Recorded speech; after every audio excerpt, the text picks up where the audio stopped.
The goal of any retrieve is to make the fly appear natural, in essence, a fraudulent imitation of a real life form. One of the most fundamental retrieves involves a simple long pull.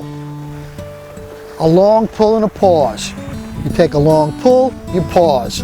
You take a long pull, you pause. What that basically does is allows the fly to move, stop, and then move again. An alternative or a variation of that is the short pull. It's a short, snappy pull, just maybe 6 inches or so. And what that does is the fly will jerk and stop, jerk and stop, simulating an injured bait fish that's kind of on the move, stopping, on the move, and going. What you can also do is you can change up and go from a long pull with a pause to a short. So you can go long, long, short, short, or any variation thereof. Remember, the key is changing up the pace of the retrieve until you determine which specific retrieve the fish are responding to.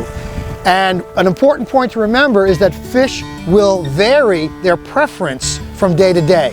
Some days the long retrieve, some days the short retrieve. Some days they'll hit on the pause. Other days they'll hit during the retrieve itself. Another interesting technique that I learned from a tarpon guide in Florida is the wrist flick. And basically what that is in combination with either a long or a short pull, at the end of the retrieve you flick your wrist. You flick your wrist.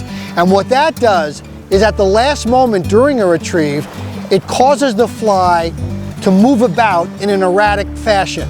Now a fish can mistake that for a motion to escape, or it can be viewed as a change in behavior of the bait, which in essence creates vulnerability. At that point, during the flick, very often you will stimulate a fish to strike. I refer to this next technique as the figure 8 crawl. It's an adaptation of a technique I learned in freshwater when fishing nymphs for trout. Basically what you do, using your fingers and thumb, is manipulate the line in a figure 8 fashion. This technique is especially effective when fishing for striped bass with either crustacean or crab patterns. The figure 8 motion allows that fly to crawl about the bottom in a very natural way. The last technique I'd like to demonstrate today is the double overhand retrieve. What this requires is that you move your stripping basket to the front. The double hand retrieve is very effective when fishing for species like pelagic game fish, bonito, little tunny, Spanish mackerel. It also works on striped bass when they're in the mood to chase a fast-moving bait. What this technique involves is taking your rod, placing it under your armpit. Once you've accomplished that, you grasp the line and use 2 hands to manipulate the fly during the retrieve. And simply, it's pulling the line in a double overhand fashion into the stripping basket.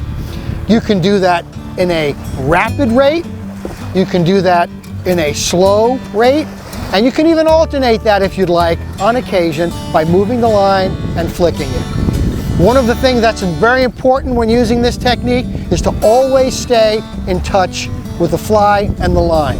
When a fish strikes, you set and you come up simultaneously and you set the hook. It's a classic retrieve for albacore, false albacore in the fall, off Montauk and in any rip areas where the fish quickly maneuver to grab bait that's being tumbled about in current.